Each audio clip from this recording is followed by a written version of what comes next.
तो आज का जो लेक्चर हमारा है वो टाइप ऑफ चिप के ऊपर होने वाला है कि चिप क्या होता है यह हमने पढ़ा। चिप ब्रेकर का उपयोग क्यों करते हैं यह हमने पढ़ा। अब हम पढ़ने वाले हैं कि चिप कितने प्रकार के होते हैं। तो देखिए, जब भी हम मेटल कटिंग करते हैं हमारा प्राइमरी उद्देश्य यही होता है कि धातु को एक निश्चित आकार व आकृति में बदलना है। और बदलना कैसे है, उसको जो अवांछनीय उसका टुकड़ा है, जो अवांछनीय हिस्सा है, उसको काट के निकालना है। ठीक है। और ये जो काट के निकालना है वाले तरीका है इसको कहते हैं मेटल कटिंग। और ये जिस चीज की सहायता से किया जाता है उसको कहते हैं टूल। टूल ही वो माध्यम होता है जिसकी सहायता से आप एक्स्ट्रा मेटल मेटल को काट के वर्कपीस या जॉब से अलग करके जॉब या वर्कपीस को एक निश्चित आकृति या आकार देते हैं, जिसकी मार्केट में कुछ निश्चित वैल्यू होती है और जिसके कुछ उपयोगिता होती है। कटिंग तो कोई भी कर सकता है, लेकिन उस कटिंग की अगर उपयोगिता है, उस कटिंग का कोई उपयोग है, तो उसकी कीमत है, अदरवाइज वो वेस्ट है। ठीक है। मेटल कटिंग के उपरांत मेटल कटिंग के उपरांत जो धातु हमें प्राप्त होती है उसे हम, जो टुकड़ा मेटल का मिलता है हमें, हम उसे कहते हैं चिप। चिप एक तरीके से वेस्ट होता है, उसका तुरंत कोई उपयोग नहीं होता। और चिप कई बार बहुत लंबे लंबे, जब हम डक्टाइल मटेरियल की कटिंग करते हैं तो बहुत लंबे लंबे टुकड़ों के रूप में मिलता है। और जिसको हम तोड़ने के लिए चिप ब्रेकर का इस्तेमाल करते हैं, क्योंकि चिप जो बन रहा है वो हॉट होता है, गर्म होता है, और उससे जहाँ पे कटिंग होती है वहाँ पे कई बार वो इकट्ठा होने से डिस्टरबेंस भी क्रिएट करता है। वो काम काज में व्यवधान भी उत्पन्न करता है, तो उसके लिए हम चिप ब्रेकर्स का उपयोग करते हैं। अब बात आती है कि चिप कितने प्रकार के होते हैं। तो ये चिप के लिए जो चिप बनने की थियरी है, इस पे कई सारे साइंटिस्टों ने काम किया। और सबसे ज़्यादा जो काम इसमें उल्लेखनीय काम था अर्नेस्ट मर्चेंट। इन लोगों का काम जो है सबसे उल्लेखनीय था।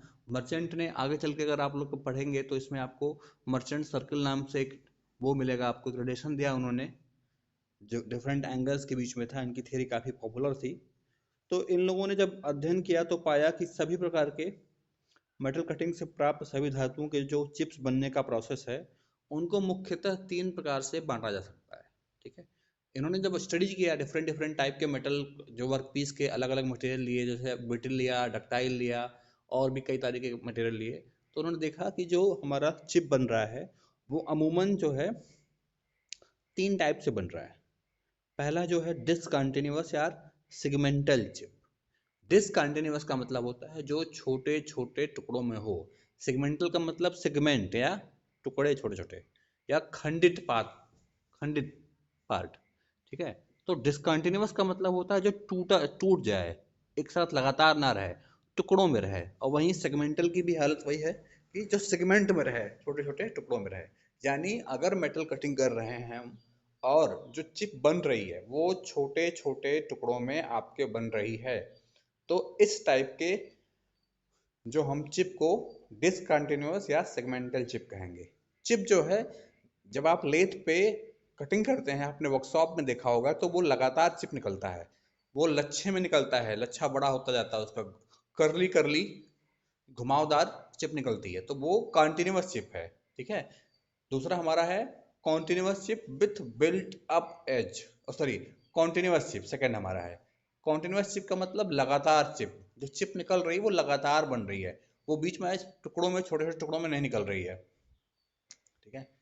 वो लगातार होती जा रही है। तो मटेरियल की क्या प्रॉपर्टीज होती हैं, कटिंग स्पीड, कटिंग टूल, क्या पैरामीटर्स होते हैं कि जब हमारा जो चिप बन रही है वो कॉन्टिन्यूअस बने। और हमारी जो तीसरी और आखिरी है वो हमारा है continuous chip with built up edge. ठीक है। यानी अभी भी चिप जो है वो कॉन्टिन्यूअस ही है, लेकिन इसमें बिल्ट अप एज बन जा रहे हैं। ठीक है। बिल्ट अप एज क्या है अभी आगे हम देखते हैं। तो हमारे पास जो साइंटिस्ट थे सब लोगों ने देखा, अध्ययन किया, और बताया कि जो सारी चिपें बनती हैं उनको तीन भागों में बांटा जा सकता है। पहला भाग आपका है डिसकंटिन्यूअस या सेगमेंटल चिप, यानी वो चिप जो छोटे छोटे टुकड़ों में, ठीक है, छोटे छोटे, जैसे ब्रास की आप अगर मशीनिंग करेंगे तो उसकी जो चिप निकलेगी वो लगातार ना निकल के, कंटिन्यूअस ना निकल के, सतत ना होके, वो छोटे छोटे टुकड़े उसके निकलेंगे। ठीक है। ऐसे ही कॉन्टिन्यूस चिप में क्या है कि चिप जो बन रही है वो लगातार बनती जाएगी, लंबी सी चिप आएगी आपकी। और तीसरा continuous chip with built up edge है। अब देखिए डिसकंटिन्यूअस या सेगमेंटल चिप के बारे में हम लोग पढ़ रहे हैं। तो डिसकंटिन्यूअस जिसको असतत कहते हैं, असतत का मतलब होता है जो कि लगातार ना हो, जो लगातार ना हो और जिसमें आपका जो चिप है वो छोटे छोटे टुकड़ों में टूट जाए। तो इसमें देखिए आपका जो डायग्राम दिख रहा है उसमें देखिए इस पे छोटे छोटे टुकड़े आपको मेटल के दिखाई पड़ रहे हैं। ठीक है। और ये जो टुकड़े होते हैं वो एक दूसरे से बॉन्डेड नहीं होते हैं, थोड़ी थोड़ी दूरी पे या ढीले ढीले तरीके से बॉन्डेड होते हैं। ये मर्चेंट ने अपने जो स्टडी उन्होंने किया उसमें स्पष्ट किया कि टूल द्वारा जो मेटल का फटना या रैप्चर के परिणाम स्वरूप यह सेगमेंट या टुकड़े बनते हैं। ठीक है। जब टूल कटिंग करता है तो ये जो मेटल का पीस होता है वो फट जाता है। तो जब मेटल के पीस के फटने की वजह से ये सेगमेंटल चिप बनते हैं या रैप्चर की वजह से ये सेगमेंटल चिप बनते हैं। मेटल का रैप्चर उस स्थिति में होता है, उन्होंने बताया कि मेटल का रैप्चर उस स्थिति में होता है जब टूल की कटिंग एज के ऊपर, जब टूल की कटिंग एज के ऊपर जो मेटल है वो इतना कंप्रेस हो जाए। ठीक है। टूल की कटिंग एज यानी जो आगे है कटिंग एज के ऊपर टूल के जो मेटल है वो इतना कंप्रेस हो जाए कि टूल के फेस के अनुदिश डिफॉर्म मेटल जो है वो सरकने लगे और संपीड़ित जो कंप्रेस फोर्स का मान धातु के फ्रैक्चर लिमिट तक पहुंच जाए। यानी जैसे इसका मतलब ये कह रहे हैं कि मेटल इतना कंप्रेस हो जाए कि वो मेटल का एक हर हर आप अगर iron carbon diagram sorry stress straight diagram याद करेंगे तो जो पॉइंट एफ आता है, ठीक है, पॉइंट एफ के करस्पॉन्डिंग यानी पॉइंट एफ के संगत एक स्ट्रेस होता है, उसी के संगत स्ट्रेस होगा। तो यदि जो धातु कंप्रेस हो रही है कटिंग एज के आगे, उसका कंप्रेसिव स्ट्रेस जो उसके अंदर जनरेट हो रहा है उसका मान जो मेटल के फ्रैक्चर स्ट्रेस, ठीक है, या फ्रैक्चर लिमिट के बराबर हो जाए या उससे अधिक हो जाए तो मेटल क्या होगा, तो मेटल जो है वो टूट जाएगा। ठीक है। इस प्रकार की जो छीलन होती है वो सामान्यतः कास्ट आयरन, ब्रांज तथा ब्रिटल मटेरियल के मशीनिंग में अधिक बनाई जाती है या वही उसी के मशीनिंग में बनती है। जो कि हमारा अगर हम देखें तो जो इसकी करेक्टरिस्टिक्स है मतलब आपका जो सेगमेंटल चिप बनता है इसके लिए कुछ जिम्मेदार कारण जो हैं, फैक्टर्स हैं।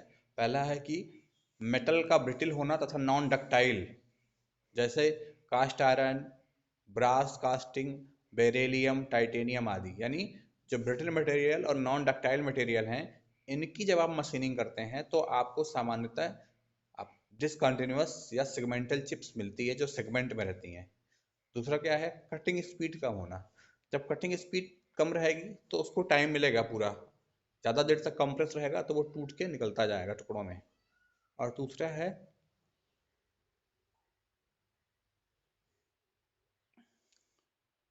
लो लो रैक एंगल। तीसरा हमारा है लो रैक एंगल। ठीक है।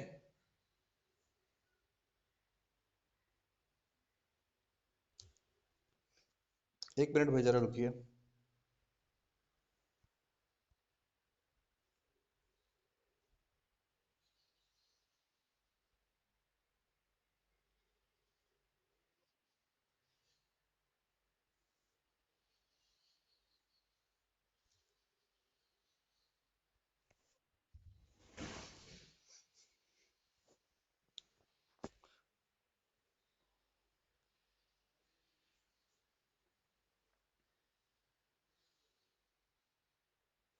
हाँ तो हम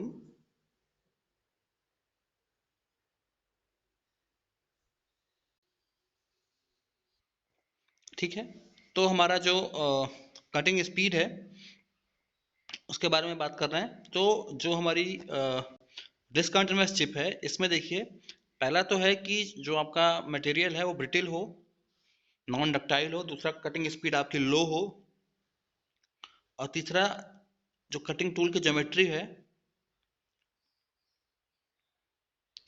वो भी, जो आपका रेक्टेंगल है वो कम हो। रेक्टेंगल जितना कम होगा, टूल ज़्यादा फोर्स लगाएगा और कटिंग जो है की वजह से आपका सेगमेंटल चिप बनेगा। चौथा पॉइंट है जो आपके डेप्थ ऑफ कट है वो ज़्यादा हो। जितनी डेप्थ आपका ज़्यादा होगी, आपका सेगमेंटल चिप बनने के चांस अधिक होंगे, क्योंकि जो चिप की मोटाई है वो ज़्यादा आएगी। अब आगे देखिए, इसमें क्या है कि सेगमेंटल चिप जो आपकी बन रही है, सेगमेंटल चिप जो है छोटे छोटे वर्क पीस खंडों में बनती है, इसीलिए टूल और चिप के बीच में घर्षण कम हो जाता है, जिसके परिणाम स्वरूप जो सरफेस फिनिश है वो अच्छी प्राप्त होती है, तथा जो चिप है वो सफलतापूर्वक इकट्ठा की जा सकती है।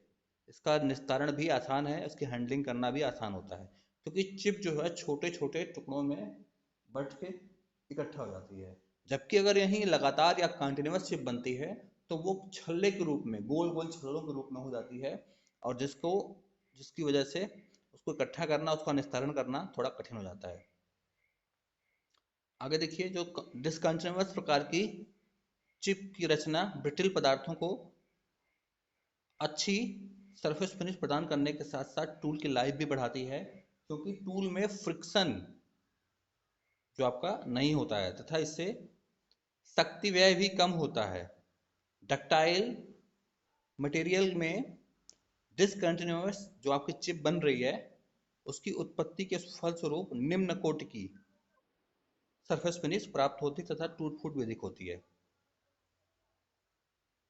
ठीक है, देखिएगा, जब आपका ब्रिटल मटेरियल होता है तो आपका सरफेस फिनिश अच्छी प्राप्त होती है तथा पावर भी कम लगता है, लेकिन डक्टाइल मटेरियल में अगर आपकी सेगमेंटल चिप प्राप्त हो रही है, डिसकंटिन्यूअस चिप प्राप्त हो रही है, तो उसके फलस्वरूप जो आपकी चिप है जो बन रही है उसके फलस्वरूप क्या होगा, जो कटिंग में बनेगा आपका सरफेस जनरेट होगा वो है जो है आपकी अच्छा सरफेस नहीं होगा, तथा टूल में आपके टूट फूट भी अधिक होगी। तो ये तो हमारी बात रही कि मेटल कटिंग क्या होता है और डिसकंटिन्यूअस चिप क्या होते हैं। इसके बारे में हमने यहाँ पे समझा और इसके बारे में हमने यहाँ पे जाना।